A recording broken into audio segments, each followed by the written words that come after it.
व्यक्ति अपनी दुकान पर बैठा हुआ है और उसके दुकान के सामने से एक कसाई एक बकरे को लेकर के जा रहा है।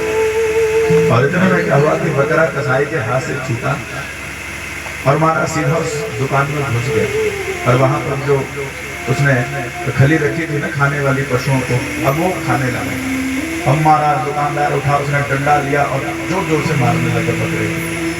साधु बाबा हंसे और हंसते हंसते वहां से चले गए। जब उसने देखा कि साधु बाबा हंसते हंसते चले गए तो उसने सोचे बाबा मुझे लेकर के क्यों हंसा, उसने अनदेखा कर दिया। अगले दिन क्या हुआ कि वो अपने घर में अपने एक मिस्त्री को बुलाता है। हमारा उसने कहा कि भैया ये जो जमीन है ना, मैं यहाँ एक बिल्डिंग बनाना चाहता हूँ और बिल्डिंग इतनी मजबूत हो 100 साल तक वो हिलनी नहीं चाहिए। और अभी इतना बोल ही रहा था कि वो साधु बाबा फिर वहां से हंसते हंसते जो थे वो बाहर से निकले। कहते हैं कि महाराज उसने फिर देखा कि बाबा मुझे देखकर के फिर हंसा और उसने फिर ध्यान नहीं दिया। अब वो खाना खाने के लिए अपने घर में बैठा हुआ और उसका 6 महीने का बेटा हमारा उसकी तरफ वो हाथ कर रहा था तो उसने अपने बेटे को अपनी गोदी में बैठा लिया। और जैसे पत्नी ने थाली सजाई और उसने उस थाली में थूक दिया। हमारा उसी समय साधु बाबा फिर हंसे तो उसने पूछा बाबा मुझे एक बात बताओ, आप बार बार मुझे देख करके क्यों हंस रहे हो? साधु बाबा कहने लगे बेटा हम तो संत फकीर होते हैं, अपनी मस्ती में रहते नहीं। बाबा फिर भी मुझे आप बताओ कि आपके हंसी में मुझे कोई कारण दिख रहा है।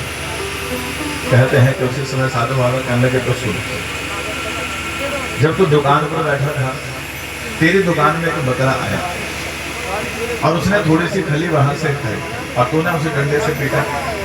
लेकिन तुझे एक बात बताऊं, ये जो बकरा तेरी दुकान में आया था ना, ये तेरा बाप था जो मरने के बाद बकरे की योनि में आया। और जब इसने देखा कि ये दुकान तो मैंने अपने हाथों से खड़ी की है तो वो उसी तरफ दौड़ा आया। और देखो हमारा जो अपना होता है ना उसके लिए कैसे दौड़े चले जाते हैं, तो ये अपना समझ करके दौड़ा और तूने इसको डंडे से पीटा। इसलिए मुझे हंसी आई कि देख भगवान तेरी भी कैसी लीला है। दूसरी बार मुझे हंसी इसलिए आई कि जब तो अपने मिस्त्री से कह रहा था कि कैसी बिल्डिंग बनाओ कि 100 साल तक वो न हिले।